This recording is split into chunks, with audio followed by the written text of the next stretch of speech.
Assalamualaikum warahmatullahi wabarakatuh. Bismillah walhamdulillah wassalatu wassalamu ala rasulillah la hawla wa la quwata illa billah amma ba'd. Hadratal muhtaramin al-mubajjalin, para bapak, para ibu, dan saudara-saudara sekalian dimanapun saja Anda berada. Alhamdulillah, kita bersyukur saat ini kita sedang ngaji online tentang hukum waris, problematika yang berkaitan dengan hukum waris. Mudah-mudahan niat kita diterima oleh Allah Subhanahu wa taala, dan mudah-mudahan ini menjadi tambahan amal kita, menjadi tambahan investasi ukhrawi kita.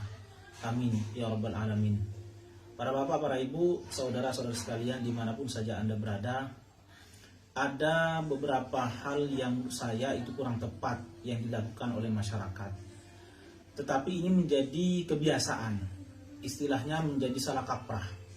Padahal sebenarnya ini tidak sesuai dengan hukum Islam. Salah satu contoh yang sering kita saksikan adalah ketika seseorang itu meninggal dunia, secara langsung pihak ahli waris atau keluarga yang ditinggalkan itu membagikan harta waris. Padahal cara ini sebenarnya tidak tepat di dalam Islam. Ada beberapa hal yang menjadi kewajiban bagi ahli waris setelah si mewaris atau yang punya harta yang meninggal dunia itu dikuburkan, itu tidak langsung dibagi, tetapi ada beberapa kewajiban terlebih dahulu. Yang pertama, bahwa yang harus dilakukan adalah mengurangi harta peninggalan itu terhadap biaya biaya perawatan jenazah, atau kita sebut dengan tajhizul mayyit, biaya perawatan jenazah.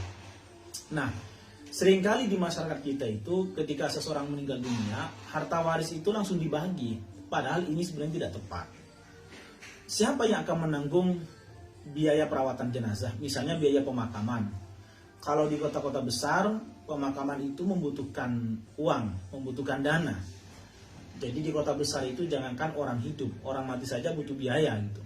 Pemakamannya harus bayar, terus tukang gali kuburnya juga harus dibayar, dan hal-hal lain lah, itu juga harus dibayar. Berbeda mungkin dengan tradisi di desa, pemakaman itu digratiskan, artinya tidak dipungut biaya, dan yang memakamkan, yang menggali pemakaman itu juga tidak perlu biaya, hanya dikasih konsumsi dan sebagainya. Nah, kalau di kota besar ini butuh biaya. Bahkan di beberapa daerah itu saya lihat ada semacam klasifikasi. Jadi makam ini kelasnya eksekutif atau kelas A begitu. Untuk yang di lahan ini kelasnya menengah ke bawah. Itu ada semacam klasifikasi. Itu artinya bahwa di kota-kota besar lahan itu membayar begitu.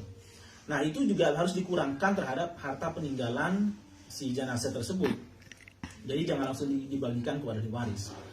Termasuk juga biaya perawatan di rumah sakit. Selama berada di rumah sakit, biaya namanya butuh menghabiskan berapa, dan obatnya, kontrolnya, dan lain sebagainya, itu juga harus dikurangkan terhadap harta peninggalan si jenazah tersebut.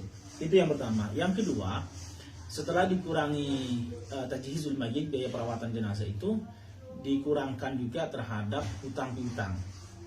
Nah, si jenazah ini punya hutang apa enggak? Kalau dia punya hutang, wajib hukumnya bagi ahli waris membayar hutang. Wajib hukumnya bagi ahli waris untuk bayar hutang. Nah, muncul pertanyaan, bagaimana kalau ahli warisnya itu tidak punya duit, tidak punya harta untuk membayar hutangnya si pewaris? Nah, pewaris ini bisa mewariskan harta waris, bisa mewariskan hutang. Jadi kalau bapaknya itu meninggal dalam keadaan dia punya hutang, maka hutang itu secara otomatis itu menjadi tanggungan putra-putrinya atau ahli warisnya. Nah, baru setelah dikurangkan terhadap hutang ini, baru yang ketiga adalah wasiat. Wasiat ini di posisi nomor 3 ya. Selama hidupnya dia pernah berwasiat kepada siapa. Dan wasiat dan hutang ini kalau bisa dicatatkan, artinya ada semacam bukti tertulis begitu. Karena yang terjadi ketika tidak bisa dibuktikan, itu jadi polemik di kemudian hari. Ini seperti kasus yang pernah saya tangani di salah satu tempat di Surabaya. Jadi bapaknya itu dulu menurut anak tertuanya itu pernah berwasiat kepada dia. tapi siapa saksinya itu tidak ada. Sementara adik-adiknya tidak percaya dengan pengakuannya si kakaknya ini. Nah, ini menjadi polemik ini. Tapi bagaimanapun juga kalau tidak punya bukti tentu tidak bisa diakui begitu. Cuma maksud saya sebisa mungkin ini dihindari, karena yang terjadi itu kalau tidak ada bukti secara tertulis, minimal lah disaksikan oleh ketua RT, ketua RW, atau disaksikan oleh tokoh agama di tempat itu, minimal itu. Syukur-syukur kalau kemudian dinotariskan sehingga memiliki kekuatan hukum yang bersifat tetap begitu. Nah, setelah dikurangi biaya perawatan jenazah, setelah dikurangi hutang, setelah dikurangi wasiat, baru yang keempat adalah waris. Terjadilah hukum waris itu sendiri. Nah, hal-hal lain yang seringkali terjadi di hukum waris ini adalah persepsi masyarakat bahwa Islam itu katanya diskriminatif, tidak pro terhadap perempuan. Buktinya ayat Al-Quran mengisyaratkan falizakari mislu hadzil unsayain, bahwa laki-laki itu mendapatkan 2 kali lipat daripada pendapatan perempuan begitu. Bagian laki-laki 2 kali lipat daripada bagian perempuan. Ini sebenarnya ketentuan ini bisa disiasati dengan cara memberikan hibah. Jadi misalnya begini, ada seorang ayah punya anak 2 laki dan perempuan. Ini persis yang dialami oleh salah seorang jamaah di salah satu tempat di Surabaya juga. Anak laki-laki ini menikah dengan seorang perempuan, dapat orang Sulawesi. Sudah dia tinggal di Sulawesi dan tidak pernah pulang. Bahkan ketika ayahnya keluar masuk rumah sakit pun dia tidak pernah datang gitu. Begitu ayahnya meninggal dunia, anak ini kemudian datang untuk menagih warisan terhadap ibunya. Katanya 2:1 menurut Islam. Nah, ibunya nanya ke saya, apa benar Islam itu 2:1? Saya katakan memang benar, ya, bahwa laki-laki dapat 2 bagian, perempuan dapat 1 bagian. Nah, kalau begitu kan tidak adil, Ustaz. Islam ini diskriminatif, tidak menjunjung tinggi hak perempuan sebagai seorang anak juga yang posisinya sama dengan anak laki-laki. Lalu saya jawab, tidak juga. Islam sangat adil, Islam sangat objektif, tetapi disinilah kelemahan orang tua seringkali tidak paham atau tidak mau melakukan begitu. Padahal sebenarnya ada solusi. Apa solusinya? Hibah. Jadi ketika orang tua itu mau meninggal dunia, harusnya dihibahkan dulu kepada anak perempuan. Kalau memang dianggap anak perempuan ini dianggap dedikasinya lebih tinggi daripada anak laki-laki. Misalnya dia punya harta 1 miliar. Hibahkan aja 250 juta kepada anak perempuan. Berarti sisa 750. Begitu nanti dia meninggal dunia, 750 ini laki-laki dapat 500, perempuan dapat 250. Tapi sebelumnya kan dapat 250 dengan cara hibah. Jadi kalau dijumlahkan itu sama-sama dapat 500 jutaan. Nah, inilah menurut saya adalah hibah ini solusi. Hanya saja seringkali tidak dimanfaatkan, tidak digunakan oleh orang tua, atau mungkin karena orang tua tidak paham gitu, bahwa hibah ini adalah solusi dari setiap hukum waris yang dianggap itu tidak fair, tidak adil. Ini yang seringkali ditanyakan oleh masyarakat. Kemudian kembali lagi ke soal wasiat. Wasiat itu berapa ukurannya? Wasiat itu 1/3. Ini berdasarkan hadis dari Sa'ad bin Abi Waqqas. An Sa'd bin Abi Waqqasin radhiyallahu anhu qala, qultu ya Rasulullah ana dzu malin wa la yarithuni illa ibnatun li wahidah. Ya Rasul, saya adalah seorang kaya raya, punya duit dan tidak ada yang mewarisi harta saya kecuali anak perempuan saya yang satu itu. Afa atasaddaqu bi sulusai mali, apakah aku berwasiat kepadanya dengan 2/3? Qala la. Kata Rasul, tidak.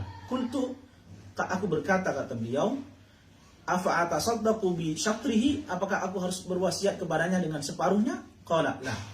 Tidak juga, kata Rasul. Qultu, aku berkata, kata Sa'ad, afa atasaddaqu bi sulusihi, apakah aku harus berwasiat dengan 1/3? Qala as-sulus.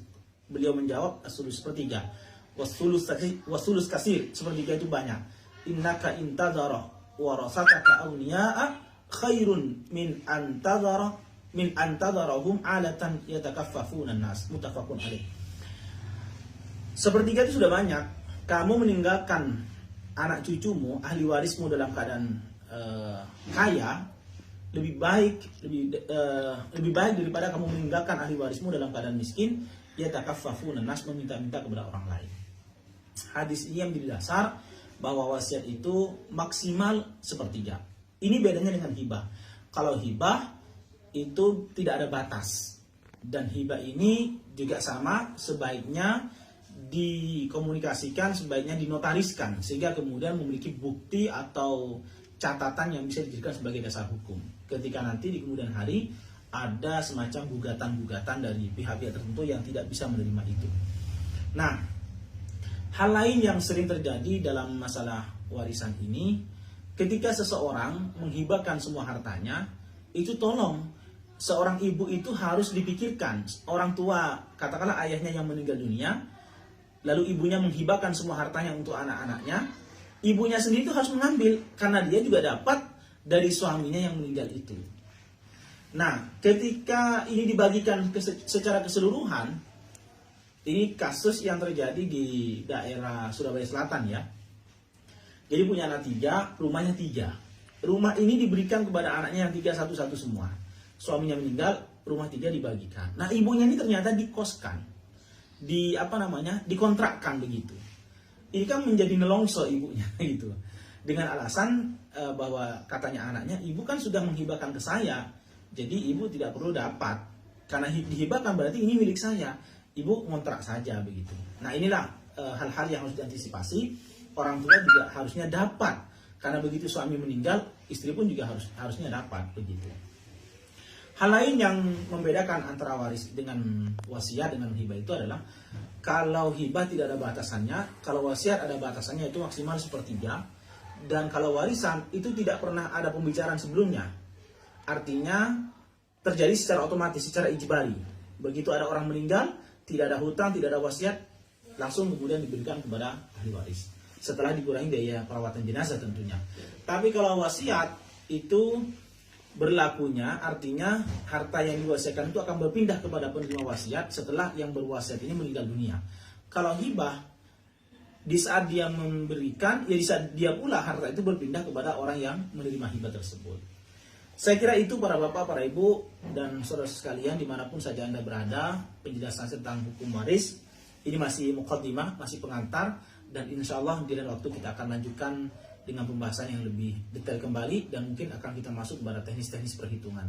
Sekian dan terima kasih. Assalamualaikum warahmatullahi wabarakatuh.